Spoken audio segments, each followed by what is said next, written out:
अस्सलामुअलैकुम। सेठी से सवाल के साथ मैं हूं सैयदा शनाज और आज सेठी साहब का साथ मुझे स्टूडियोज़ के बजाय फ़ोन लाइन पर हासिल होगा क्योंकि सफ़र की तवालत की वजह से आज सेठी साहब हमें ज्वाइन नहीं कर पा रहे हैं स्टूडियो, लेकिन कल से वो हमारे साथ स्टूडियोज़ में मौजूद होंगे। जी सेठी साहब। अस्सलाम वालेकुम। तो मामला है कि जो पाकिस्तान का सफ़र है इलेक्शन की तरफ, वो अब महदूद और मुख्तसर रह गया है। फरवरी का चांद नज़र आते ही जो इलेक्शन की गहमा गहमी है और पॉलिटिकल एक्टिविटी है उसको अब पहियों के बजाय पर लग गए हैं, लेकिन ये जो पर हैं ये कहीं कहीं कुतरे जा रहे हैं और वो है दहशतगर्दी के वाक़यात जो इसका सबब बन रहे हैं। आज हमने बलूचिस्तान के मुख्तलिफ इलाकों से धमाके रिपोर्ट होते हुए देखे।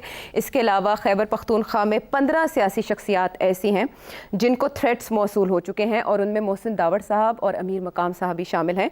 जबकि बलूचिस्तान में एक रिपोर्ट के मुताबिक एक हफ्ते के दौरान दहशतगर्दी के 17 वाक़यात हुए हैं और इसमें 12 अफराद अपनी जान की बाजी हार गए हैं।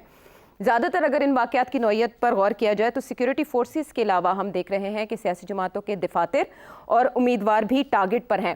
केपी और बलूचिस्तान की सूरत हाल को देखते हुए इलेक्शन कमीशन ने आज खुसूसी इजलास तलब किया, जिसके बाद एक बड़े फैसले की तवक्को की जा रही थी कि शायद इंतखाबात इन सूबों में मुलतवी हो जाएं, लेकिन इलेक्शन कमीशन ने मुकम्मल तौर पर इन खबरों को झुटला दिया है और ऐसी नौइयत की तमाम अफवाहों के हवाले से उनका ये कहना था कि खारिज अज़ इम्कान है कहीं भी इलेक्शन का अल्तवा। तो सेठी साहब, जब हम इन वाक़यात को देखते हैं और इस वक्त मामले की हसासियत को देखते हैं कि पाकिस्तान अब इलेक्शंस की तरफ जा रहा है, कैंपेन चल रही है, उम्मीदवार मैदान में हैं, रैलीज़ हो रही हैं, सभी निशाना है बिला तखसीस। अगर हम बात करें PTI भी है, उसमें PMLN भी है, अवामी नेशनल पार्टी तो पहले की तरह फिर निशाना बन रही है, पीपल्स पार्टी भी टारगेट है, दीगर सियासी जमातें भी निशाना बन रही हैं। तो ये जो वाक़यात हैं अपनी डेप्थ में, क्या ये पुराना पैटर्न ही है या कुछ नया है अब की बार? ऐसे है कि पहले भी इलेक्शंस के दौरान या उससे कबल सियासी जमातों के को टारगेट किया जाता था, मगर पिछले 2-3 साल से तहरीक तालिबान पाकिस्तान का ये फैसला सुनाया गया कि वो सिर्फ सिक्योरिटी फोर्सेस को टारगेट करेंगे और वो सिविलियंस को टारगेट नहीं करेंगे। और ऐसे ही हुआ, TTP की तरफ से सिविलियंस के ऊपर कोई अटैक्स नहीं हो रहे। अलबत्ता एक नया खिलाड़ी गेम में कूद पड़ा है, वो है इस्लामिक स्टेट खोरासान या दाइश जिसे कहते हैं आप। दाइश का जो मकसद है वो बिल्कुल फर्क है फ्रॉम TTP। दाइश बिल्कुल इंतशार फैलाना चाहता है, अमेरिका को इन्वॉल्व करना चाहता है और कंफ्यूजन और केओस क्रिएट करना चाहता है, और उसके लिए टारगेट करना सियासी जमातों को कोई प्रॉब्लम ही नहीं है और उनकी पॉलिसी का हिस्सा है। तो इस वक्त जो अटैक्स हो रहे हैं, या जो सिविलियंस के ऊपर अटैक्स हो रहे हैं, वो तो या तो दाइश की तरफ से हो रहे हैं या फिर कुछ अपने जो आपस की लड़ाई झगड़े हैं कबायली इलाकों में, वहां से उनको वहां से भी हो रहे हैं। तो मगर मैं समझता हूँ ये जो पिछले 8-10 दिन में कुछ अटैक्स बढ़ गए हैं। मैंने पढ़ा है दाइश के मैनिफेस्टो और दाइश की जो वेबसाइट्स है कि ये वो करेंगे, इसलिए मुझे तो कोई खास सरप्राइज नहीं है कि ऐसे हो रहा है और आगे भी होगा। और ये गालिबन फ्रंटियर इलाकों में जो हमारे बॉर्डर एरियाज हैं, बलूचिस्तान में और KP में और फाटा पुराना एक्स फाटा में, वहाँ ये आसान है उनके लिए। अब लाहौर कराची वगैरह धमकियां तो होती है, कोशिश उनकी जारी होती है कि यहाँ तक पहुंचे, मगर उनकी जो लॉजिस्टिक्स है वो इतनी अभी तक तकड़ी नहीं है, इसलिए एक आध चीज कर सकते हैं। थ्रेट्स बिल्कुल है, मगर मैं समझता हूँ कि वो कामयाब नहीं होंगे। और ये जो इलेक्शन कमीशन की तरफ से जो बयान आया है ये बड़ा सख्त बयान है, और बाकी जो भी सवाल खड़े हो रहे थे कि जी इलेक्शन शायद पोस्टपोन हो जाए, ये हो जाए, वो हो जाए, अब तो लोगों को यकीन आ गया होगा कि इलेक्शन पोस्टपोन नहीं होंगे, जो भी हो जाए। अच्छा, अब अर्जी है कि इक्का दुक्का अटैक्स के साथ इलेक्शन नहीं पोस्टपोन होते, तो इसलिए वो अगर अटैक्स भी जारी रहे तो कुछ नहीं होगा। अलबत्ता अगर कोई बहुत बड़ा सियासी लीडर और 2-3 बड़े सियासी लीडर हैं, अगर खुदा न खास्ता उनके ऊपर कोई अटैक कामयाब हो जाए तो फिर ऐन मुमकिन है, जैसे कि बेनजीर भुट्टो साहिबा के केस में हुआ कि 1-8 महीने के लिए या 2 महीने के लिए डिले हो जाए। और इसके अलावा मैं नहीं समझता कि कोई टेररिज्म की वजह से या लॉ एंड ऑर्डर की वजह से इलेक्शंस पोस्टपोन होंगे। ठीक है, यानी आप कह रहे हैं कि अब खारिज हैं, आने वाले दिनों में भी मोहतात रहना होगा और ये भी इत्तलात थी कि रिव्यू भी किया जा सकता है इस फैसले को अगर मज़ीद वाक़यात होते हैं, बट आप कह रहे हैं कि ऐसे चांसेस नहीं हैं। सिर साहब, ये ख़बरें भी गर्दिश कर रही हैं कि इंतखाबात दो मराहिल में भी मुनक्किद किए जा सकते हैं, जो मुतालबात मौलाना फजलुर रहमान के भी थे कि यहाँ सिक्योरिटी की सूरत हाल और सर्दी बर्फ़बारी भी हो रही है बहुत शदीद, क्लाइमेट चेंज की वजह से थोड़ी देर से हुई लेकिन शदीद बर्फ़बारी है। सारी चीज़ों को जहन में रखते हुए और सेनेट में पेश की जाने वाली करारदादों को भी जहन में रखते हुए आप समझते हैं कि अभी भी चांस है कहीं इल्तवा का दो सूबों में या पूरे मुल्क में? देखिए जो दो सूबे जो अहमियत रखते हैं वो तो हैं पंजाब और सिंध। अगर यहाँ इलेक्शन हो जाते हैं तो गवर्नमेंट बन सकती है, क्योंकि मेजॉरिटी अलायंस के साथ बन सकती है, जो भी पार्टी सबसे ज्यादा वोट्स ले जाए। अब बलूचिस्तान और केपी जो है वो उनकी अहमियत है अपनी जगह पे। केपी की ज्यादा अहमियत इसलिए है कि वहाँ पीपल्स पार्टी और नून लीग का सपोर्ट नहीं है ज्यादा, वहाँ पीटीआई का सपोर्ट है। और कोशिश ये जरूर की जा रही है कि किसी तरीके के साथ पीटीआई का सपोर्ट बेस को कम किया जाए, वहाँ इंडिपेंडेंट्स खड़े किए जाएं वगैरह वगैरह। और आपने देखा कि एक अलग पीटीआई पी पार्लियामेंटेरियंस भी बन गई है। और तो इसलिए ये मुमकिन है कि कोशिश की जाए किसी तरीके से वहाँ इलेक्शंस पोस्टपोन करने की, मगर मैं समझता हूँ कि नहीं, ये इलेक्शंस अब नेशनल लेवल पे हो ही जाएंगे, अनलेस एज आई सेड कोई बहुत मेजर इशू ना कोई खड़ा हो जाए, और अभी तक कोई मेजर इशू नजर नहीं आ रहा। लेकिन जो खदशा हो सकता है मुमकिन तौर पर जिसकी वजह से पहले भी डिले हुए, उसका जिक्र आपने कर दिया। आपने एक और पेशगोई की थी सिटी साहब, एक कैंपेन के हवाले से पाकिस्तान तहरीक इंसाफ की, पहले वो शामिल करते हैं। मैं समझता हूँ कि ये इतवार को कॉल दिया है इमरान खान साहब ने, तो क्या बाहर निकले हैं, डेमोन्स्ट्रेट वगैरह करें। मैं समझता हूँ इतना ख़ास नहीं होगा। लोग डरते हैं अभी भी, क्योंकि पहले आपने देखा लोगों को उठा के ले गए, तो अब भी उठा तो ये लोग उठे जा रहे हैं जैसे कहते हैं। तो मेरा ख्याल है वो जो अमीर लोग हैं वो तो कम ही बाहर निकलेंगे, मगर कुछ लोग निकलेंगे, ठीक है, थोड़ा बहुत होगा और पीसफुल रहेंगे। इधर पंजाब गवर्नमेंट ने वो सेक्शन 144 लगा दिया है, तो वो तो जिसको चाहेंगे उठा के ले जाएंगे डब्बे में डाल के। तो क्या ये चाहेगी पीटीआई कि उनके इलेक्शन से पहले काफ़ी सारे वोटर जो हैं वो फिर जेल में 10 दिन के लिए जेल काटें जाके और बेलें लेने की कोशिश करें? तो मेरा ख्याल लोग केयरफुल रहेंगे। इस संडे को ख़ास मैं नहीं समझता कि कोई बड़ा डेमोन्स्ट्रेशंस होंगे या मिलिटेंट किस्म की एक्टिविटी होगी। सिट साहब, कमोबेश ऐसा ही हुआ, कहीं कहीं पुलिस से झड़पों की इतलात हैं और कुछ रिपोर्ट से भी बताती हैं, फुटेज में हमने देखा पुलिस वालों को पीटा गया पाकिस्तान तहरीक इंसाफ के कारकुनों की जानिब से, लेकिन ये पीसफुल ही रहा ओवरऑल। कहीं कहीं हमने देखा आगे आगे एक्टिविस्ट थे, पीछे पीछे पुलिस भागती रही, लेकिन उसके बाद कॉल ऑफ कर दिया गया, ख़त्म कर दिया गया। जो कैंपेन थी कुछ आवर्स की थी। अब सब लोग आपसे ये जानना चाहते हैं कि इलेक्शन वाले दिन क्या होगा? देखिए, बड़ा दिलचस्प सवाल है और जाहिर है, क्योंकि इमरान खान साहब ने कहा है कि अभी एक और सरप्राइज उनके पास है, और वो कह रहे हैं कि वो सरप्राइज मैं इलेक्शन वाले दिन दूंगा। अब वो क्या सरप्राइज है ये तो खान साहब ही जानते हैं। कुछ लोग स्पेकुलेट कर रहे हैं कि शायद वो कॉल ऑफ कर दें और कहे कि अब बॉयकॉट कर रहे हैं इलेक्शन। कुछ लोग कहें कि कुछ और कोई ना कोई बात कर दे खान साहब। मुझे नहीं पता खान साहब के जहन में क्या है। अलबत्ता ये मुझे पता है कि आज तक जिस पार्टी ने बॉयकॉट किया इलेक्शन उसको नुकसान ही हुआ है, कभी भी फायदा नहीं हुआ। और तो इसलिए ये एक तारीख का एक सबक है। तो हो सकता है कि खान साहब को इसका ना पता हो, अगर नहीं पता तो बहुत से लोग होंगे वहाँ उनको सबक सिखाने वाले। बॉयकॉट से कुछ नहीं मिलता। दूसरी बात यह है कि आपने देखा कि इस वक्त इलेक्शन की फेयरनेस और अनफेयरनेस के ऊपर बड़े तबसरे हो रहे हैं, और वो तबसरे पाकिस्तान के अंदर तो यही हो रहे हैं कि जी लेवल प्लेइंग फील्ड नहीं है, पीटीआई को धमकी दी हुई है, पीटीआई को खुला रास्ता नहीं मिल रहा, वगैरह वगैरह वगैरह। और इंटरनेशनली भी जो पाकिस्तानी लिख रहे हैं इंटरनेशनल मीडिया के अंदर, वो भी यही कहानी बता रहे हैं कि पीटीआई के ऊपर दबाव है और लेवल प्लेइंग फील्ड नहीं मिल रही है। मगर आपने गौर किया होगा कि कोई ज्यादा इंटरनेशनल मीडिया में फ्रॉम देयर ओन साइड कोई ज्यादा चर्चा नहीं है कि इलेक्शन रिग होने जा रही है, या खान को लेवल प्लेइंग फील्ड नहीं मिल रही, या खान की हिमायत के अंदर कोई बयानबाजी हो रही हो। मैं पढ़ के सोच के थक गया हूँ। मुझे नजर कहीं नहीं आता कि खान के लिए कोई हिमायत की कार्रवाई हो रही हो, या from the international community. Pakistani तो कर रहे हैं जो बाहर हैं, वो तो दिन रात भाग दौड़ कर रहे हैं। मगर मुझे ये इलेक्शन के बारे में, या ये इलेक्शन सही नहीं होगी, इसके ऊपर कोई तबसरे नजर नहीं आ रहे खास।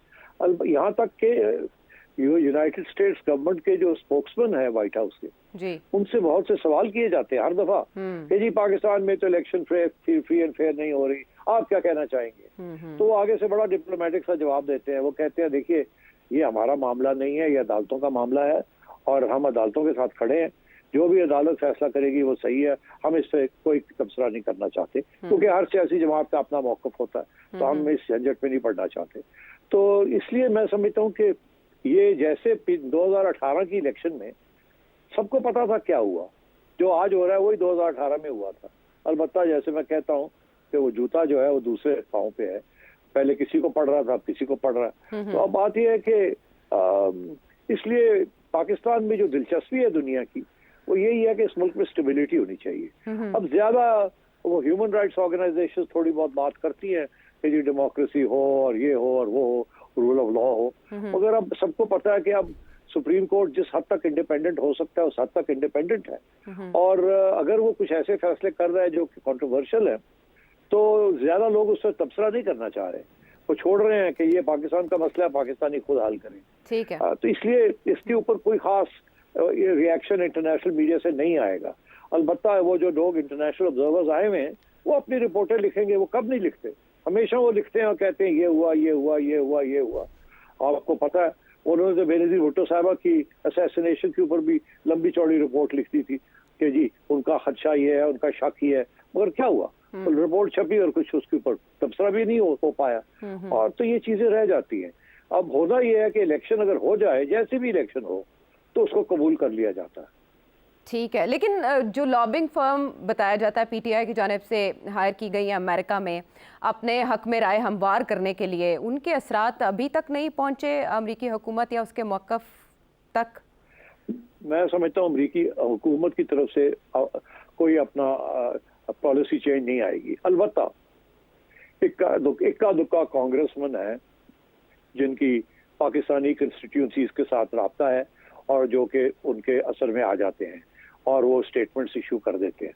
तो ये ऐन मुमकिन है कि एक तो अमेरिकन कांग्रेसमैन या सेनेटर्स की तरफ से कोई बयानबाजी हो जाए, मगर मैं समझता हूँ उसकी कोई अहमियत नहीं होगी।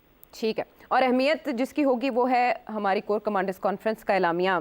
सेठी साहब, आपने अभी प्लान सी का जिक्र किया पीटीआई के, या बानी पीटीआई इरादा रखते हैं कि 8 फरवरी को वो कोई सरप्राइज़ दे सकते हैं, और जितने भी मार्केट में कयास आ रही हैं उनमें से जो ज़्यादा ताकतवर इंप्रेशन है वो ये कि 8 फरवरी को कोई 9 मई दोहराया जा सकता है। आपने अगरचे ये तबसरे में कहा कि लोग डरे हुए हैं उस वाक़े के बाद, उसके बाद जो भी कार्रवाइयाँ हुई, लेकिन कोर कमांडर्स कॉन्फ्रेंस का जो एलामिया है उसमें एक तो ये कि वो मुआवनत करेंगे इलेक्शन कमिशन की और इंतखाबी अमल की आइन के दायरे में रहते हुए, और दूसरा ये कि आज़ादाना और मुनसिफाना इंतखाबात का अमल किसी को सबोताज नहीं करने देंगे। Is there a message between the lines? Between the lines नहीं, खुली मैसेज है। खुली मैसेज दो तरीके से है आयशा। एक तो ये है कि आपको पता है कि अदालतों ने सिविलियन की ट्रायल मिलिट्री कोर्ट्स में इजाजत दे दी है, तो ये एक बहुत बड़ी धमकी है। और अभी कोई 100 से ज्यादा 150 से ज्यादा लोगों सिविलियंस को वो मिलिट्री ट्रायल्स होंगी उनकी। और दूसरी चीज ये है कि ये क्लियर कट मैसेज है कि अगर उस दिन किसी ने कोई गड़बड़ करने की कोशिश की तो उसको या पहले उठा के ले जाएंगे या उसके दौरान उठा के ले जाएंगे। मुझे यकीन है इस बात का कि अगर कोई गड़बड़ हुई किसी किस्म की तो बड़ी सख्त तरीके से कचल दी जाएगी। और इसीलिए फौज को इलेक्शंस के बूथ्स के अंदर नहीं मगर बाहर मे बी 100 यार्ड्स और सो खड़ा कर दिया गया है, क्योंकि अगर किसी ने गड़बड़ करने की कोशिश की तो वो पोलिंग स्टेशन के करीब ही होने के इम्कान होता है कि वहीं लड़ाई झगड़े भी होते हैं। और कभी कभी ये कोशिश की जाती है कि लड़ाई की जाए, किसी के साथ झगड़ा किया जाए ताकि कोई इंतशार हो, कोई लड़ाई झगड़े हो, गोली चले और उसके साथ इलेक्शन की क्रेडिबिलिटी के ऊपर असर पड़े। तो इसलिए मैं समझता हूँ कि फौज को बड़े स्ट्रिक्ट इंस्ट्रक्शंस हैं, पुलिस को बड़े स्ट्रिक्ट इंस्ट्रक्शंस होंगे कि अगर कोई जहाँ वो सूंघे भी कोई गड़बड़ है तो लोगों को उठा ले और ले जाए। और मैं ये भी कहूँ कि मेरी इन्फॉर्मेशन के मुताबिक वो कुछ लोग जो कि 9 मई के बाद नहीं पकड़े गए थे और छुप गए थे या मुल्क से बाहर चले गए थे, उनको अभी भी ढूंढ रहे हैं लोग। एस्टेब्लिशमेंट की जो एजेंसियां हैं उनको ढूंढ रही है और लिस्टें बनी हुई हैं। और तो ये ऐन मुमकिन है कि कि अगर इलेक्शन के रोज भी लोग उठाए जाए। ठीक है, तो एक और पेशन गोई आ गई आपकी। और जब हम बात करते हैं इलेक्शन के अमल की, तो जो चीज़ उस दिन फ़र्क डाल सकती है बहुत ज़्यादा, वो है यूथ वोटर। सिट साहब, आपकी बार जो यूथ वोटर है वो टोटल वोट्स का 44% है, और 6 करोड़ से ज़ायद, 6 करोड़ 68 लाख के करीब जो है वो नौजवान वोटर है जो आपकी बार राय देगा। अच्छा, ये तादाद इतनी सिग्निफिकेंट है कि इसको लेकर सर्वेज हो रहे हैं मार्केट में। और एक जो ताज़ा सर्वे आया है वो वॉइस ऑफ अमेरिका का साइंटिफिक बेसिस पर है, इप्सॉस की तरफ से कंडक्ट किया गया है, और एज ग्रुप इसमें 18 से 34 साल के दरमियान है। 2000 से ज़ायद अफराद का ये सैंपल है, और ये पूरे मुल्क से किया गया ये सर्वे, और 3 से 12 जनवरी के दौरान ये राय ली गई है। इसमें मार्जिन ऑफ एरर भी 2% है, लेकिन जो इसके अच्छे अहम फीचर्स हैं, जो काबिल गौर चीज़ें हैं, वो मैं पहले आपके सामने मेंशन करूंगी और उसके बाद मैं सवाल आपसे पूछूंगी। एक तो ये कि तासुर, आपने कहा इंटरनेशनली तो फ्री एंड फेयर इलेक्शन के बारे में ऐसे नहीं लग रहा कि किसी के सर पे कोई फ़र्क पड़ रहा है या इंटरनेशनली कोई इसको बहुत सीरियस ले रहा है जो यहाँ बातें हो रही हैं। लेकिन इस सर्वे में जब ये सवाल किया गया कि इंतखाबात आज़ादाना और मुनसिफाना होंगे, तो 65% ने ये कहा कि हाँ जी आज़ादाना होंगे, और फिर इंतखाबात पर कोई इदारा असरअंदाज हो सकता है 68% कह रहे हैं नहीं, हालांकि आम ख्याल इसके बरक्स है। फिर ये कि कोई मुल्क इलेक्शन पर असरअंदाज हो सकता है, जिसमें अमेरिका ज़ाहिर है सब ज़्यादातर यही सोचते हैं कि वही यहाँ मुदाखलत करते हैं, तो 27% ओनली उनके ख्याल में अमेरिका मुदाखलत कर सकता है इलेक्शंस के अमल में। अच्छा, नौजवान इदारों पर कितना एतमाद करते हैं, तो 74% फ़ौज पर एतमाद करते हैं, और 58% ऐसे हैं जो कि सुप्रीम कोर्ट पर एतमाद करते हैं। जब इदारों की हमने नंबर किया कि पहले नंबर पे कौन, दूसरे नंबर पे कौन, तो इस फहरिस्त में टॉप पे फ़ौज है। अच्छा, अगर वोटर से पूछें, नौजवान वोटर से, कि आप किससे वोट देंगे, तो वो ये कहते हैं कि 78% ये कह रहे हैं कि 2018 में जिसको वोट दिया था हम उसी को वोट देने जा रहे हैं। 70% यूथ वोटर वोट देने का इरादा भी रखते हैं, यानी टर्नआउट भी कम नहीं रह सकता। इसके अलावा कौन से इश्यूज़ उनकी नज़र में अहम हैं, तो 81% के मुताबिक बढ़ती हुई महंगाई, इन्फ्लेशन। और अगर हम फॉरेन पॉलिसी की बात करें तो 69% भारत के साथ बेहतर ताल्लुकात के ख्वाहिशमंद हैं। और जब बात होती है ट्रस्ट की, कि आर्मी पर, फ़ौज पर नौजवान कितना एतमाद करते हैं, तो 53% मुकम्मल एतमाद करते हैं। और अगर चारों सूबों का जायज़ा लिया जाए कि चारों सूबों में सबसे ज़्यादा एतमाद किस सूबे में है, तो बलूचिस्तान के नौजवान सबसे ज़्यादा फ़ौज पर एतमाद करते हैं, जबकि पंजाब के नौजवान सबसे कम एतमाद करते हैं, 51%। मुझे आपसे ये जानना है सेठी साहब कि ये जो रिज़ल्ट्स हैं, ये तो उस आम तासुर जो कि सोशल मीडिया और नेशनल मीडिया पर पाया जाता है उससे मुख्तलिफ है, ऐसा क्यों? आप सही कह रहे हैं, मुझे भी यकीन नहीं आ रहा इनके कुछ फाइंडिंग्स में। अब मेरा जो सवाल है वो मुझे उसका जवाब नहीं मिला कि सवाल क्या पूछा गया था, क्योंकि देखिए बड़ा डिपेंड करता है कि सवाल किस किस्म का हो। अगर आप पूछते हैं उनको कि सिक्योरिटी के लिए फौज पर एतमाद है, तो मैं समझता हूँ कि 100% लोग कहेंगे, या 90% या 80% कि हाँ जी सिक्योरिटी, बॉर्डर सिक्योरिटी के ऊपर पूरा एतमाद है। अगर आप उनसे ये पूछेंगे कि जी सियासी जो इंटरवेंशन होती हैं फौज की, आप उसको अप्रूव करते हैं या नहीं करते, तो मेरा ख्याल है उसका रिजल्ट फर्क निकलेगा। मगर ये बात इस तरीके से सवाल पूछे नहीं जाते, सवाल गोल तरीके से पूछे जाते हैं, और उसका रिजल्ट जो है वो जब कंपाइल करने लगते हैं तो इस किस्म का बायस आ जाता है। मैं अभी भी कह रहा हूँ, मुझे यकीन नहीं आ रहा, 2-3 इसमें जो फाइंडिंग्स हैं कि जी फ्री एंड फेयर इलेक्शंस की फाइंडिंग, अगर हाँ फ्री एंड फेयर होंगे, ऐसी क्या बात है, मेजॉरिटी ये कहती है, ये मुझे यकीन नहीं आ रहा। दूसरी बात पे जो मुझे यकीन नहीं आ रहा कि फौज की इस वक्त इतनी स्टैंडिंग हाई है, वहाँ ये तो ऐसे लगता है कि जो सैंपल है या तो वो ऐसी जगह पे किया गया जहाँ नून का वोट बहुत स्ट्रांग है, और वहाँ उन्होंने मतलब 2000 लोग उन्होंने सैम्पलिंग की है, और वो भी टेलीफोन के ऊपर सैम्पलिंग की है। तो अब डिपेंड करता है सवाल क्या किया गया है। इसलिए मैं भी खुद हैरान हूँ कि ये किस तरीके से ये बना है। इसकी देखना पड़ेगा कि सवाल कैसे बनाया गया था, इसकी बैकग्राउंड देखनी पड़ेगी। और इन्होंने 7 या 8 मेरा ख्याल है लोकेशंस पे टारगेट किया है, हर प्रोविंस के अंदर एक। अब वो देखना ये है कि अब अगर पंजाब में ये पूछते हैं तो पंजाब में इस वक्त ज्यादातर लोग जो है वो नून लीग के सपोर्टर्स हो चुके हैं। केपी में अगर पूछते हैं तो वहाँ पीटीआई के सपोर्टर्स ज्यादा हैं। कराची में अगर पूछते हैं तो वहाँ पीपीपी के सपोर्टर्स ज्यादा है। तो ये डिपेंड करता है आप किस पार्टी के साथ आपका ताल्लुक है और उस पार्टी का बंदा उसी किस्म का जवाब देगा। जाहिर है कि पीपीपी, पीएमएलएन, जेयूआई और बाकी सारी जमातें एक्सक्लूडिंग पीटीआई सारे यही कहेंगे जी फ्री एंड फेयर हो रहे हैं और पूरा एतमाद है फौज पे वगैरह वगैरह वगैरह। मगर जो पीटीआई के लोग हैं वो कभी भी नहीं मानेंगे इस बात को। तो इसलिए ये हो सकता है कि इस वक्त जो वोटिंग पैटर्न है वो शिफ्ट हो रहा है away from PTI towards PMLN and PPP, जो कि हमें बाकी पोल्स भी बता रहे हैं कि अब लोग जो हैं वो पीटीआई से हट के पीपल्स पार्टी या नून लीग की तरफ जा रहे हैं और या इंडिपेंडेंट्स की तरफ जा रहे हैं। तो फिर अगर ऐसी सूरत हाल है तो फिर ये रिजल्ट जो है वो क्रेडिबल है, बिकॉज जो लोग वोट डाल रहे हैं इन पार्टीज के लिए वो तो यही कहेंगे कि बिल्कुल फ्री एंड फेयर है और हमें फौज पे पूरा एतमाद है और कोई ऐसी बात ही नहीं है, क्योंकि उन्होंने अपनी वोटिंग को भी तो जस्टिफाई करना है ना कि हम क्यों कर रहे हैं। इसलिए मैं समझता हूँ ये this may be one of the factors, but हकीकत यही है कि इस वक्त अगर आप किसी से कॉन्फिडेंशियली बात करें तो सब मानते हैं इस बात को कि ये इलेक्शंस जैसे 2018 के फ्री एंड फेयर नहीं थे, ये भी इतने फ्री एंड फेयर नहीं होंगे। ठीक है, इस सर्वे के हवाले से सेठी साहब का तजिया आपने जाना। हम वापस आते हैं ब्रेक के बाद। बहुत से अहम सवालात, बानी पीटीआई को होने वाली सजाएं और उनका इम्पैक्ट, ब्रेक के बाद। Welcome back to the show. गुज़रे हफ्ते, ये जो हफ्ता चल रहा है इलेक्शन से पहले, इसकी बड़ी खबरें, बानी पीटीआई को 2 मुख्तलिफ केसेस में 2 बड़ी सज़ाएं और नाहली भी साथ साथ, और सिर्फ वही नहीं बल्कि बुशरा बीबी भी हो गई हैं अरेस्ट, लेकिन अडयाला के बजाय वो बनी गाला क्यों मुंतकिल हुई।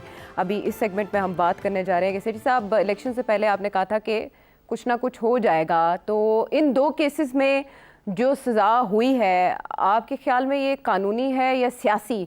आप सरप्राइज हुए या शॉक्ड? नहीं, शौक तो मैं बिल्कुल नहीं हूँ, बिकॉज यहाँ इस किस्म के जब फैसले आते हैं तो उससे कुछ कानून होता है और कुछ सियासत होती है। ये तो हमारी तारीख का हिस्सा है कि पॉलिटिकली सेंसिटिव केसेस के अंदर पॉलिटिक्स एंड लॉ दोनों चलते हैं और लॉ को बेंड कर दिया जाता है पॉलिटिक्स के लिए। तो दोनों में पॉलिटिक्स है, मगर ये मैं जरूर कहूँगा कि वो पॉलिटिक्स लॉ के ऊपर इतनी नहीं है जितनी के सिचुएशन के ऊपर है। मतलब है कि मैं समझता हूँ कि कन्विक्शन तो होनी थी, क्योंकि केस खान साहब के खिलाफ बहुत स्ट्रांग है, तो शाखाना का भी और दूसरा केस भी, और भी आगे केसेस आने वाले हैं, सारे बड़े स्ट्रांग केसेस हैं। प्रॉब्लम ये था कि जब ये पावर में थे तो इनको कोई हाथ नहीं लगाता था और इनके ऊपर कोई और केस करने की भी कोशिश करता था तो उसको उठा लिया जाता था और वो केस फारग हो जाता था। अब क्योंकि वो ऐसी सिचुएशन जिसे कहते हैं ना उल्टे पांव पे है, तो अब वो केसेस लग भी रहे हैं और वो सुने भी जा रहे हैं और लीगली बड़े स्ट्रांग केसेस हैं। सियासी तौर पे 2 चीजें हो रही हैं। एक तरफ से तो खान साहब के वकील जो हैं, वकला हजरात, वो इसको डिले करने की कोशिश कर रहे हैं। हर चीज को जो एक दिन में फैसला होना होता है या कानून साजी करनी होती है वो 10-10 दिन, 12-12 दिन, एक हेयरिंग जो है उसको 3-3 हेयरिंग तक खींचा जा रहा है। और दूसरी तरफ, और उसका फायदा वही है, सियासी मौकफ है कि यार इसको जितनी देर खींचोगे उतना बेहतर है, कल को पता है आगे जाके शायद कोई और मौका मिल जाए, गवर्नमेंट चेंज हो जाए या लड़ाई झगड़े शुरू हो जाए इस्टेब्लिशमेंट के और नून लीग के और पीपल्स पार्टी के, तो फिर शायद हमारी पार्टी को मौका मिल जाए, जैसे कि पहले तारीख में हुआ है कि एक पार्टी आती है इस तरीके से, फिर लड़ाई झगड़े शुरू हो जाते हैं, फिर जो पार्टी बाहर बैठी होती है या जेलों में होती है वो बाहर आ जाती है और इलेक्शन जीत के वो आके पावर में आ जाती है। तो इसलिए हमेशा हर सियासी केस जो होता है उसको डिले किया जाता है, क्योंकि जो पावर में होते हैं लोग वो कोशिश करते हैं जल्दी से जल्दी कन्विक्शन हो, और जिनके ऊपर केस होता है जो पावर से बाहर होते हैं सियासी लोग, वो कोशिश करते हैं कि इसको डिले किया जाए ताकि हालात तब्दील हों और शायद उनके लिए बेहतरी हो उसमें। तो यहाँ भी इसी सूरत ही है कि एस्टैब्लिशमेंट और गवर्नमेंट जो थी वो चाह रहे हैं जल्दी जल्दी फैसले हों। खान साहब और उनके वकला हजरात चाह रहे थे कि डिले किया जाए, तो अब वो डिले कुछ कहीं तो जस्टिफाइड है, डिले कहीं नहीं है। तो ये दोनों तरफ से ये कशमकश चल रही थी, मगर ये फैसले आने ही थे। उसकी वजह यह है कि डिलेस काफ़ी हो चुके हैं दोनों केसेस में, और जाहिर है कि जो एस्टैब्लिशमेंट है या एंटी पीटीआई लॉबी है, वो ये चाहती थी कि कोई ना कोई इलेक्शन से पहले आ जाए खान साहब के खिलाफ फैसला, ताकि वो एक सिग्नल चला जाए उनके साथियों को कि खान साहब बाहर नहीं निकलने वाले, आप भूल जाए खान साहब को, ये तो अब जेल में ही रहेंगे। जाहिर है लोग ये समझते हैं कि जी कोई बात नहीं, अब हाई कोर्ट में अपील होगी तो हाई कोर्ट में ये ठीक हो जाएगा, क्योंकि जरा जो है वो पूरी नहीं हुई, एविडेंस नहीं ली गई, एक्सपर्ट कर दिया गया, ये कर दिया गया, वो कर दिया गया, जो अपनी जगह पे सही है। हाई कोर्ट के अंदर बहुत से सवाल खड़े हो जाएंगे और हो सकता है रीट्रायल की हुक्म हो एक आध केस में, और एक आध केस शायद नॉकआउट भी हो जाए, मगर फिर भी ये फिर सुप्रीम कोर्ट तक जाएगी, क्योंकि ये एंटी इमरान लॉबी जो है इसको लेके जाएगी ऑल द वे, और उनकी यही कोशिश होगी कि अगर एक दो में ये लेट ऑफ हो जाता है, बाकी 2-3 में ये फंस जाए, ताकि ये अंदर ही रहे, बाहर ना निकले। उस वक्त तक जब तक हालात ना बदले और इस तरीके से ना बदले कि हवा जो है इमरान खान के हक में फिर चलनी शुरू हो जाए। और वो कब है कैसे है ये कोई नहीं कह सकता, मगर आपने देखा कि बेनजीर को भी बाहर रखा गया, फिर हवा उनके हक में चली, वापस आ गई। नवाज शरीफ को भी जिला वतन कर दिया गया, फिर वो वापस आ गए। तो ये हमारे मुल्क की तारीख का हिस्सा है कि आप किसी को बाहर रखें, मगर जब तक उनकी आवाम में सपोर्ट है तो वो फिर न फिर किसी वक्त कम बैक कर सकते हैं और करते भी हैं। तो अब ये है कि जो मेरा तजिया यही है कि अभी तो कोई चांस नहीं है खान साहब की। ये 2 केसेस हैं और भी बाय द वे बड़े तकड़े केसेस हैं। वो अलकादर यूनिवर्सिटी वाला केस बड़ा तकड़ा है वगैरह वगैरह, और उधर भी कन्विक्शन होंगी। इलेक्शन तो से आप पहले देखते जाइएगा। नहीं, अब इलेक्शन से पहले मेरा नहीं ख्याल कोई और होगी, मगर बाकी 1-2 केसेस जो चल रहे हैं, इद्दत में निकाह केस, 9 मई के मुकदमात, जितनी तेजी अब की बार दिखाई गई इन 2 केसेस के ट्रायल के सिलसिले में, आपने बताया कि वो हाई कोर्ट में भी देखे जाएंगे और उन्हीं की बुनियादों पर सेट असाइड भी किए जा सकते हैं ये फैसले। तो ये जो तेजी से समात है, ज़रूरी था कि 2 मुकदमात में फौरी सजाएं सुनाई जाएं और मशकूक सा बना दिया जाए अमल को? नहीं, देखिए मशकूक अब क्या है, कितनी मशकूक की जरूरत है आपको। बात यह है कि पैगाम देना है। पैगाम जो है जितना तकड़ा होगा उतना उसका इफेक्ट होगा। तो एक कन्विक्शन के साथ लोगों ने कहना था ये तो कोई बात ही नहीं है, तो फिर इसलिए 2 हो गई। तो मैं ये समझता हूँ कि 1 हो 2 हो, पैगाम चला गया है और ये कंसिस्टेंट है। ये पैगाम खान साहब के एंटी खान साहब पैगाम जो जा रहा है वो कंसिस्टेंट है उनके सपोर्टर्स को, ये पैगाम कि देखिए आप भूल जाएं खान साहब को। ठीक है। अच्छा, ये इसमें सेठी साहब जब पैगाम की बात आ रही है तो ये बुशरा बीबी को अरेस्ट करके फिर उन्हें बजाय अडयाला के, वो पहुंची अडयाला थी लेकिन फिर बनीगाला को सब जेल करार दे दिया गया, उनकी इस मुंतकिली में किसके लिए पैगाम है? और ये जो बनीगाला मुंतकिली है ये किसी मुलाकात या दरख्वास्त के बगैर हुई है? देखिए, बड़ी हैरानगी की बात है कि पहले तो मुझे समझ नहीं आती कि तोशा खाना केस के अंदर बुशरा बीबी को कैसे कन्विक्शन हो गई।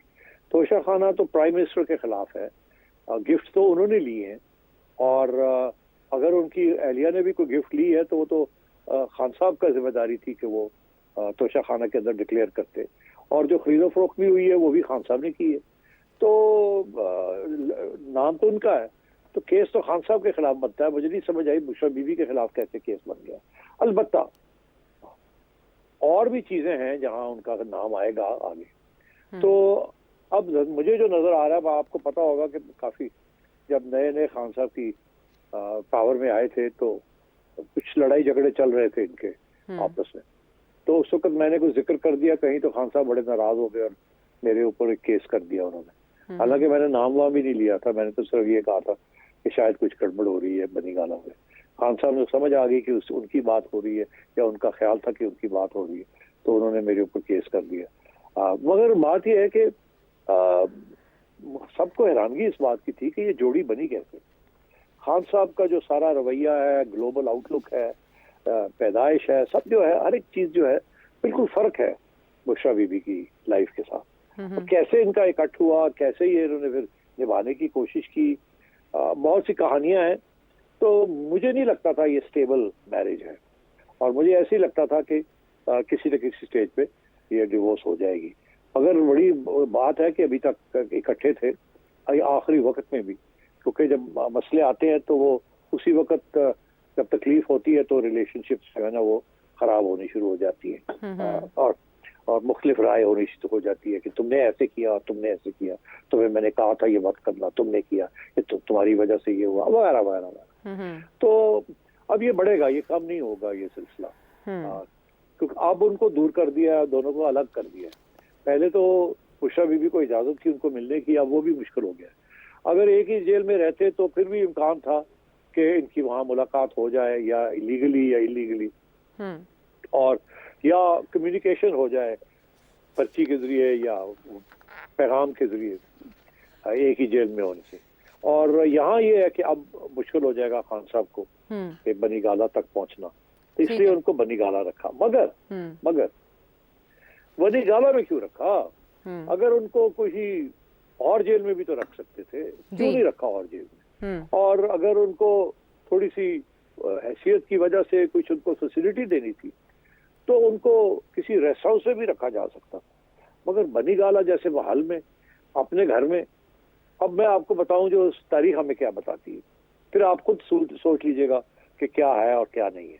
ठीक है। तारीख ये कहती है कि जब सियासतदानों को या उनकी अहलियों को गेस्ट हाउसेज में या रेस्ट हाउसेज में या उनके घर में जला वतन किया जाता है, सब जेल डिक्लेयर कर दी जाती है, जी। तो उससे सिग्नल ये होता है कि इसकी खास सीरियस नौयत नहीं है, ये कोई खास बड़ी बात नहीं है, ये सियासी फैसला है, किसी वक्त भी ये बाहर आ सकते हैं। अच्छा। और जब उनको जेलों में रखा जाता है और वहाँ कंडीशन सख्ती होती है तो उसका और पैगाम होता है। तो मैं ये समझता हूँ कि बुशरा बीबी को जो यहाँ रखा गया है, इससे मतलब ये है कि बातचीत चल रही है, और बातचीत क्या चल रही है वो मुझे नहीं पता, अभी तक पता चल जाएगा जब बात चलेगी आगे। मगर इतनी बात क्लियर है कि उनको एक सहूलत दी गई है, और वो इसीलिए दी गई है ताकि उनका ज़हन जो है उसको तब्दील किया जाए और उनसे कुछ मालूमात हासिल की जाए और उनको तैयार किया जाए कि वो किसी न किसी स्टेज पे ऐसी गवाही दें जिसके साथ खान साहब को और भी नुकसान हो। आप तो सारी बात ही कर गए, आपने तो मेरे सारे सवालों के जवाब एक साथ दे दिया। असल में आपकी जो तज्जिया है वो ये तो उसको इस बात से भी मिलती है कि हम देखते हैं पाकिस्तान तहरीक इंसाफ की दीगर मुतहरिक ख़वातीन रहनुमा जो है, यास्मीन राशिद साहिबा हो गई, सनम जावेद हो गई, आलिया हमज़ा हो गई, दीगर भी बहुत से नाम हैं इस लिस्ट में, वो सभी आम जेलों में कैद रही। यहाँ तक कि बानी पीटीआई आम जेल में है और अब कुछ थ्रेट्स भी ऐसे मौसूल हुए हैं, मुबैना तौर पर कॉल्स मौसूल हुई हैं जिसमें अडयाला जेल को उड़ाने की धमकी दी गई है, लेकिन बानी पीटीआई अभी भी वहाँ है। बुशरा बीबी जो है वो बनी गाला मुंतकिल कर दी गई हैं। तो इसमें अक्लमंदों के लिए बहुत से इशारे हैं, सारे इशारे सेठी साहब ने समझा दिए। वापस आते हैं ब्रेक के बाद। Welcome back to the show. और अब इस सेगमेंट में आपके सवाल हम शामिल करेंगे। बहुत इंटरेस्टिंग सवालात हमें मौसूल होते हैं जिससे ये अंदाज़ा होता है कि सेठी साहब को फॉलो करने वालों का सियासी शऊर भी बहुत आला है। सबसे पहला सवाल इस्लामाबाद से मुनज़्ज़ा यास्मीन साहिबा ने किया है। क्या पूछ रही हैं वो? आप जरा इस बात पे रोशनी डालें कि पीटीआई की गवर्नमेंट के लिए जिम्मेदार ठहराते हैं बाजवा साहब को और फैज हमीद को। उसमें एक कैरेक्टर जरदारी साहब का भी था। वो अगर उस टाइम पे शहबाज शरीफ को वोट देने के लिए राजी हो जाते तो उस टाइम पे गवर्नमेंट बनती ही नहीं पीटीआई की। और मुझे तो हमेशा से ऐसा लगता है कि जरदारी साहब जो है वो एस्टैब्लिशमेंट की ही साइड से खेलते हैं, और अभी भी मुझे ऐसा लगता है कि ये पीटीआई के जो आज़ाद उम्मीदवार हैं ये जरदारी साहब ले जाएंगे और पीएमएलएन जो है ना वो देखती ही रह जाएगी। ये आपने सवाल सुना। वो पूछ रही है कि पिंगे जो हैं वो अगर मुस्लिम लीग नून डाल रही है तो झूले जो हैं वो जरदारी साहब ना ले जाए। क्या कहेंगे आप जरदारी साहब की सियासत के बारे में सेठी साहब? देखिए, मैं तो हमेशा बड़ी इज्जत करता हूँ जरदारी साहब की। उसकी वजह यह है कि सियासत में तो बहुत आगे है सबसे वो, क्योंकि और उनको एक बात का एहसास है जो कि शुरू में मोहतरमा को नहीं था, मगर उसके बाद मोहतरमा को भी उस बात का एहसास हो गया। वो ये है कि एस्टैब्लिशमेंट के साथ बना के रखनी है। जब मोहतरमा भुट्टो 1988 में पहली दफ़ा प्राइम मिनिस्टर बनी तो उन्होंने एस्टैब्लिशमेंट के साथ झगड़े ले लिए। उनका ख्याल था कि मैं पॉपुलर लीडर हूँ, अवाम मेरे साथ है, ये एस्टैब्लिशमेंट क्या होती है मैं करूँगी। आहिस्ता आहिस्ता एस्टैब्लिशमेंट ने उनकी छुट्टी करा दी और नवाज शरीफ साहब को खड़ा कर दिया उनके खिलाफ और साजिश करके उनको छुट्टी करा दी। और उसके बाद मोहतरमा को समझ आई कि यार ये क्या हुआ मेरे साथ। नवाज शरीफ साहब आए, उनका ख्याल था कि एस्टैब्लिशमेंट मेरे साथ है तो मैं जो चाहूँगा मैं कर लूँ, मगर इस शौक में या ख्वाब में उन्होंने भी झगड़े शुरू कर दिए कि नहीं ये मेरा हक है और ये मेरा हक नहीं है। उनकी भी छुट्टी हो गई। फिर उन्हें थोड़ी बहुत समझ आई, पूरी समझ नहीं आई। मोहतरमा इन द मीनवाइल वापस आई तो उन्हें पता था कि अब मैंने एस्टैब्लिशमेंट के साथ झगड़ा नहीं करना। उन्होंने कोई झगड़ा प्राइम एस्टैब्लिशमेंट के साथ नहीं किया। उनका झगड़ा फारूक लगारी प्रेसिडेंट के साथ हो गया और फिर फारूक लगारी ने उनकी छुट्टी करा दी, बिकॉज उस वक्त 58(2) भी आइन के अंदर हिस्सा था। प्रेसिडेंट प्राइम मिनिस्टर की छुट्टी करा सकता था, गवर्नमेंट खत्म कर सकता था। और फिर उस वक्त के सुप्रीम कोर्ट में जस्टिस सजाद अली शाह ने प्रेसिडेंट का साथ दिया और मोहतरमा बाहर आ गई, मगर मोहतरमा ने एस्टैब्लिशमेंट के साथ झगड़ा नहीं किया। उसके बाद नवाज शरीफ साहब आए, उन्होंने फिर झगड़े शुरू कर दिए और मुशर्रफ के साथ झगड़ा कर लिया, तो छुट्टी हो गई। लोग ये कहते थे कि मोहतरमा तो सीख गई है, और मोहतरमा के साथ जरदारी साहब जिन्होंने 8 साल जेल काटी और उनको पता है एस्टैब्लिशमेंट का पावर क्या है, और क्योंकि वो एक माइनॉरिटी प्रोविंस से आते हैं उन्हें और भी ज्यादा एहसास है इस बात का, क्योंकि उन्हें पता है कि एमक्यूएम को किसने बनाया और किसने वहां रखा, और उन्हें पता है उसके साथ क्या नुकसान हुआ पीपल्स पार्टी को, और कराची उनके हाथ से निकल गई। तो इसलिए वो एस्टैब्लिशमेंट का पावर जो है ना उसको बहुत अच्छी तरह पहचानते हैं, और उनका यही फैसला है कि जो भी करेंगे हम एस्टैब्लिशमेंट के खिलाफ नहीं जाएंगे। उन्हें आखिरी वक्त पे भी एक सबक सिखा दिया गया, जबकि उन्होंने कोशिश की थी किसी एक स्टेज पे, जब ये उसामा बिन लादेन का मसला हुआ, और तो उन्होंने हुसैन हक्कानी साहब के ऊपर इल्जाम लगा था, वो उस वक्त इनके एडवाइजर थे, और हुसैन हक्कानी साहब के ऊपर इल्जाम लगा के उन्होंने अमेरिका की गवर्नमेंट की इमदाद मांगी है, मगर ऐसी बात नहीं थी, मगर शक ये था कि जरदारी साहब ने कहा यार जरा अमरीकन तो कहो कि साड़ी फौज ना आओ मेमोगेट, तो मगर फिर भी जरदारी साहब एस्टैब्लिशमेंट का झगड़ा नहीं करते, और जहां होता है वो मिल के काम करते हैं। गालबन सर जरदारी साहब का बहुत बड़ा रोल रहा है सेनेट के चेयरमैन के इलेक्शन में, और बलूचिस्तान के अंदर जो कुछ होता है। अभी भी ये जो बाप पार्टी के कुछ लोग चले गए हैं पीपल्स पार्टी में, उनको ग्रीन लाइट मिली है एस्टैब्लिशमेंट में से, तो वो गए हैं। मैं सरफराज बुख्ती और उनके साथियों की बात कर रहा हूँ, और इस वक्त भी जो प्राइम मिनिस्टर साहब हैं आपके, वो भी पीपल्स पार्टी की ज्यादा बात सुनते हैं, नून लीग की बात कम सुनते हैं, बिकॉज उन्हें यही इशारा है कि पीपल्स पार्टी के साथ बना के रखनी है, क्योंकि बलूचिस्तान में उनकी अहमियत है, और ऐन मुमकिन है कि वो बलूचिस्तान की गवर्नमेंट भी वही बनाए। अच्छा। और एस्टैब्लिशमेंट के सपोर्ट के साथ। क्यों? इसलिए क्योंकि वो चाहेंगे कि नवाज शरीफ अगर गवर्नमेंट फेडरल गवर्नमेंट बनाता है तो उसके ऊपर चेक्स एंड बैलेंसेस होने चाहिए, और वो सिर्फ जरदारी साहब ही प्रोवाइड कर सकते हैं। अच्छा। तो इसलिए मेरा जवाब ये है कि जरदारी साहब गेम बिल्कुल खेलेंगे। नवाज शरीफ जरदारी साहब को बिल्कुल ट्रस्ट नहीं करता, और जरदारी साहब तो किसी को भी ट्रस्ट नहीं करते। वो तो हर बात अपनी पूरी करने की कोशिश करते हैं कि लोग उनको ट्रस्ट करें, और वो हमेशा जो डील करते हैं उसके ऊपर पाबंद रहते हैं। बाकी सियासी जमातें इधर उधर हो जाती हैं, मगर जरदारी साहब का स्ट्रॉन्ग पॉइंट ये है कि वो एस्टैब्लिशमेंट के साथ धोखा नहीं करते, लड़ाई झगड़े नहीं करते, और जो वादा करते हैं एस्टैब्लिशमेंट को वो पूरा करके देते हैं। इसलिए एस्टैब्लिशमेंट शायद पसंद नहीं करती पीपल्स पार्टी को, बिकॉज एक पूरी तारीख है पीपल्स पार्टी की, और एस्टैब्लिशमेंट के एंटी एस्टैब्लिशमेंट पार्टी रही है वो, और इसलिए वो उसको पूरा पसंद नहीं करते, मगर उनके साथ चलना चाहते हैं, बिकॉज उनको पता है ये बहुत बड़ा मोहरा है उनके हाथ में पाकिस्तान की सियासत को कंट्रोल करने के लिए। अच्छा, तहरीक अदम एतमाद बीनी का इनिशिएटिव था ना सिटी साहब? जी ऐसे ही है, ऐसे ही है। ठीक है, ये बड़ी वैसे इंटरेस्टिंग आपने सारी हिस्ट्री बता दी और फ्यूचर भी बता दिया बातों बातों। साहब ने बड़ा अच्छा इंप्रूव किया, ईंट से ईंट बजाने के बाद दीवार और उसकी बुनियादें मजबूत बनाना वो सीख गए, लेकिन सीखा किसने नहीं है, इस पर एक सवाल है। मंसूर खान साहब मर्दान से पूछ रहे हैं। अस्सलाम वालेकुम जी, मेरा नजम सिटी साहब से ये सवाल है, जिस तरह 2018 में इमरान खान को हुकूमत दिया गया था, वो जिसके सहारे वो आया था, नवाज शरीफ भी क्या इसी तरह वो हुकूमत में आ रहा है, या अपनी वोट या आवाम के जरिए आ रहा है? और दूसरा सवाल ये है कि क्या नवाज शरीफ का भी यही हशर होगा जिस तरह इमरान खान का हुआ है? असल में सिटी साहब इस इलेक्शन को लेकर सभी के जहनों पे यही सवाल है, आप इसका जवाब दे दें। देखिए बात यह है कि इमरान खान को 2018 में वोट तो पड़ा था, मगर इतना वोट नहीं पड़ा था कि वो हुकूमत बना सकते, और नून लीग को वोट मिला था, मगर इतना वोट नहीं मिला था कि वो खुद अपने पांव पे खड़े होकर एक हुकूमत बना सकते। वोट डिवाइड हो चुका था। एस्टैब्लिशमेंट ने क्या किया कि इंडिपेंडेंट्स को इकट्ठा करके और खान साहब के हवाले कर दिया, और बाकी छोटी जमातों को भी डंडा देके कहा जाओ उधर, और वो खान साहब के पास पहुंच गए। ये हुआ, ठीक। अब क्या होगा? अब डिपेंड करेगा कितना वोट नवाज शरीफ को पड़ता है और कितना वोट पीटीआई को पड़ता है। पीटीआई की पॉपुलैरिटी के बारे में तो केपी में स्पेशली और पंजाब में भी ठीक ठाक पॉपुलैरिटी है, तो देखना यह है कि अब कितने वोट पड़ते हैं उनको और उनकी कितनी सीटें निकलती हैं। अगर तो सीटें निकाल गई पीटीआई, जो कि मुझे लगता है कि 60-70 से ज्यादा सीटें नहीं निकालेगी वो, अगर इतनी निकाल जाती है तो प्लेयर तो होगी वो, मगर फिर मियाँ साहब जो है वो भी 120 से 110 तक पहुंच सकते हैं।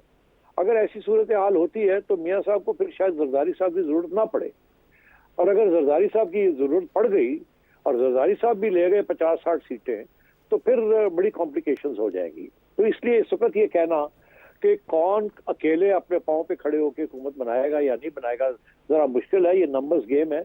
मुझे नहीं पता एस्टेब्लिशमेंट ने क्या कैलकुलेशंस की हुई है, मगर ये कहा जाता है कि जो भी आप कैलकुलेशंस करें, अवाम की जो जब कैलकुलेशन होती है वो सबको खत्म कर देती है, सारी कैलकुलेशंस को वो कुछ और ही निकालती है। फिर उसको तब्दील करना भी होगा ताकि थोड़ा बहुत वोट जो है जिस तरीके से हम चाहते हैं उस तरीके से नजर आए। तो अभी ये कहना मुश्किल है कि कैसे हुकूमत बनेगी, कौन अलायंस पार्टनर्स होंगे, कौन नहीं होंगे।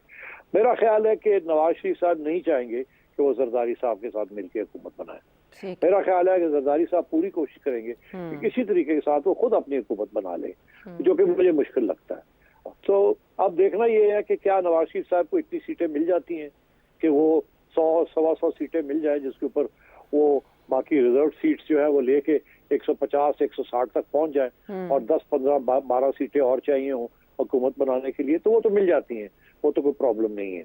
तो इसलिए इसके ऊपर तबसरा करना मुश्किल है। अलबत्ता ये बात जो आपने कही कि जी क्या हशर क्या होगा अगर नवाज शरीफ साहब हुकूमत बनाते हैं, तो हशर क्या होगा। देखिए अभी ये सवाल चल रहा है कि नवाज शरीफ साहब हुकूमत बनाएंगे अगर नून लीग को मौका मिलता है, या शहबाज शरीफ साहब बनाएंगे।